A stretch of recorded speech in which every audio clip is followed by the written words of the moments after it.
मैं डॉक्टर श्रीलाल कुशवाहा कुशीनगर का रहने वाला हूं। मैं 2 महीने से वॉम्प्रो के ऊपर काम कर रहा हूं कुशीनगर और पूरे यूपी में। जहां तक शुरू में हमने जाना इसके बारे में कि यह एक ऐसी तरीके की मेडिसिन है जो हमारे पिट्यूटरी ग्लैंड के ऊपर काम करती है और हमारे पिट्यूटरी ग्लैंड को रेगुलेट करती है। और पिट्यूटरी ग्लैंड जो है वो हमारी बॉडी का मास्टर ऑर्गन है और वही सारे इंडोक्राइन और एक्सोक्राइन ग्लैंड्स को नॉर्मल रखता है, उनके वर्किंग को नॉर्मल रखता है। जो भी उनका सेक्रेशन होता है उनको नॉर्मल लेवल में रखता है, जिसकी वजह से बहुत सारी ऐसी बीमारियां हैं जो स्वतः अपने आप खत्म हो जाती हैं, जिसमें हार्मोनल डिसबैलेंसिंग की प्रॉब्लम आजकल सबसे ज्यादा है। 30-32 साल 35 साल 40 साल की उम्र होते होते हर आदमी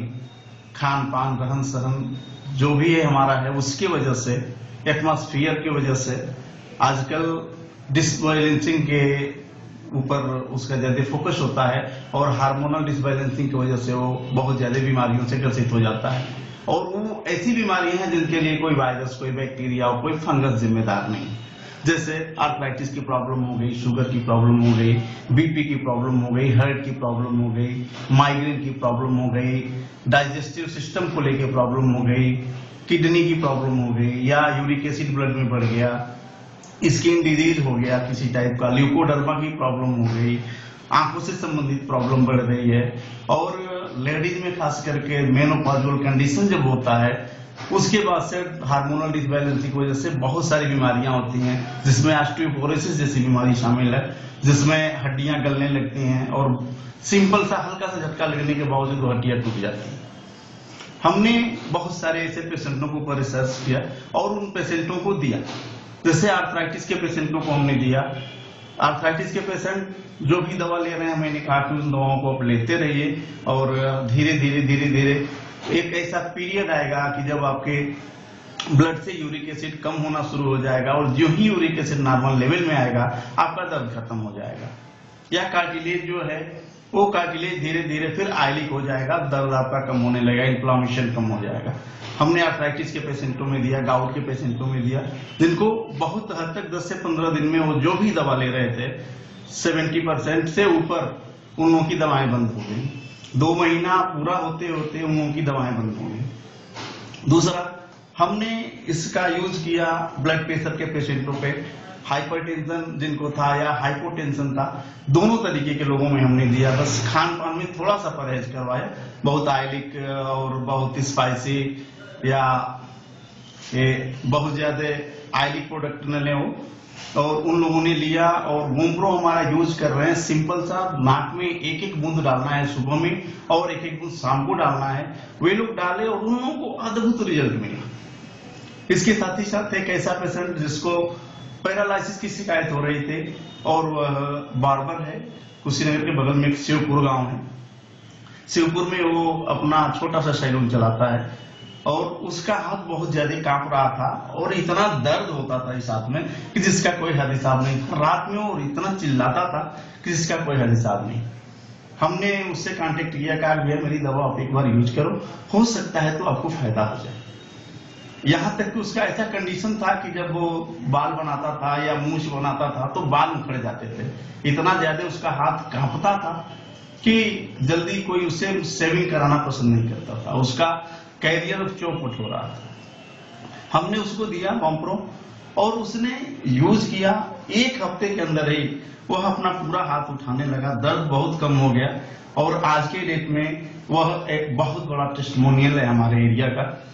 इसके साथ ही साथ बहुत और पेशेंटों को हमने दिया, गैस कब्ज के पेशेंटों को दिया, पाइल्स के पेशेंटों को दिया। पाइल्स में अगर मस्से बहुत बड़े नहीं हो, मतलब हो गए हों, नॉर्मल मस्से हों और ब्लीडिंग बहुत ज्यादा न हो रही हो, तो वह कॉन्स्टिपेशन धीरे धीरे खत्म होने लग रहा है। और थोड़े से सपोर्टिव मेडिसिन के साथ अगर हम वॉम्प्रो का यूज कर रहे हैं तो निश्चित रूप से वो पेशेंट पाइल्स से छुटकारा पा रहे हैं। इसके साथ ही साथ गैस कब्ज की प्रॉब्लम तो खत्म हो ही रही है, हाफ माइग्रेन हो या फुल माइग्रेन हो, उसमें भी बहुत बढ़िया हमारा प्रोडक्ट काम कर रहा है। बाकी किसी भी टाइप की मेंस संबंधी प्रॉब्लम लेडीज को हो रहे हैं, जैसे एमेनोरिया, पॉलीमेनोरिया, डिस्मेनोरिया, मेनोरियाज में किसी टाइप की मेनोरियाज, उसमें वो फीमेल यूज कर रही हैं तो 15 से 20 दिन 25 दिन में उनका एस्ट्रोजन प्रोजेस्टेरॉन का लेवल मैनेज हो जा रहा है और वो मेंस संबंधित किसी भी टाइप के प्रॉब्लम से निजात पा ले रहे हैं। साथ ही साथ बहुत सारे ऐसे पेशेंट हैं जिनके ऊपर एजिंग इफेक्ट दिखने लगता है, तो वह एजिंग इफेक्ट को भी कम कर रहा है वोमप्रो। कहने का मतलब कि वोमप्रो एक ऐसा मेडिसिन है जो हमारे पूरे हार्मोनल सिस्टम को सही रख रहा है और जहां कभी भी हार्मोनल डिसबैलेंसिंग हो रही है 15 दिन 20 दिन 25 दिन 1 महीना 2 महीना के अंदर वो हार्मोनल डिसबैलेंसिंग नॉर्मल हो जा रहा है। और 3 महीने अगर लगातार यूज कर दिया जाए, 100 दिन 120 दिन लगातार यूज कर दिया जाए तो हम हार्मोनल डिसबैलेंसिंग से छुटकारा पा सकते हैं, क्योंकि एक ऐसी बीमारी है कि जो पूर्ण रूप से ठीक नहीं होती है और अगर 2 साल 4 साल 5 साल में धीरे धीरे हार्मोन कोई रिड्यूस हो रहे हैं या कोई हार्मोन ज्यादा लेवल में इंक्रीज कर रहे हैं, फिर हम 2 महीने 3 महीने के लिए अगर यूज कर दें वोमप्रो तो हार्मोन हमारे फिर लेवल में हो जाएंगे और इस तरीके से हमारी जिंदगी बहुत अच्छे तरीके से गुजर सकती है, बिना बीमारियों के गुजर सकती है। अस्थमा जैसे पेशेंट को भी 100% लाभ हो रहा है, बस हमें उस समय यह मैनेज करना होगा कि यह पेशेंट कहीं ट्यूबरकुलोसिस तो नहीं, क्योंकि अगर ट्यूबरकुलोसिस की बीमारी है, ट्यूबरकुलोसिस है उसको, तो उसमें एंटी ट्यूबरकुलोसिस की मेडिसिन अगर चलती है तो उस पेशेंट को बहुत ज्यादा फायदा होगा, ट्यूबरकुलोसिस भी खत्म हो जाएगा और अस्थमा भी उसका खत्म हो जाएगा। तो इसलिए अगर इन्फेक्शन में यूज करते हैं तो जिस टाइप का इन्फेक्शन है उस टाइप का एंटीबायोटिक्स या एंटीबैक्टीरियल या एंटी फंगल यूज करना होगा, उसके साथ हमारा वोमप्रो यूज करें सपोर्टिव मेडिसिन के साथ में, तो बहुत ही अद्भुत और चमत्कारिक रिजल्ट मिल रहा है। और हम चाहेंगे कि इस टाइप के किसी भी तरीके के पेशेंट हों जो इस तरीके की बीमारियों से ग्रसित हों या ग्रसित होने वाले हों, बहुत सारे ऐसे पेशेंट हैं जो मोटापा जिनका बढ़ता जा रहा है या हाइपरथायरॉक्सीन हाइपोथायरॉक्सीमिया की वजह से शरीर उनका मोटा होता जा रहा हो या पतला होता जा रहा हो, यह ऐसा एक अद्भुत प्रोडक्ट आया है कि हाइपरथायरॉक्सीमिया जैसी या हाइपोथायरॉक्सीमिया जैसा डिजीज भी नॉर्मल लेवल में आ जा रही है और वो पेशेंट ठीक हो जा रहे हैं। इसके साथ ही साथ साइनस की प्रॉब्लम हो या गले संबंधी कोई प्रॉब्लम हो, इन्फेक्शन छोड़ के, तो वो पेशेंट नॉर्मल लेवल में आ जा रहा है और उसका जीवन बिना दवाओं के आराम से गुजरता जा रहा है।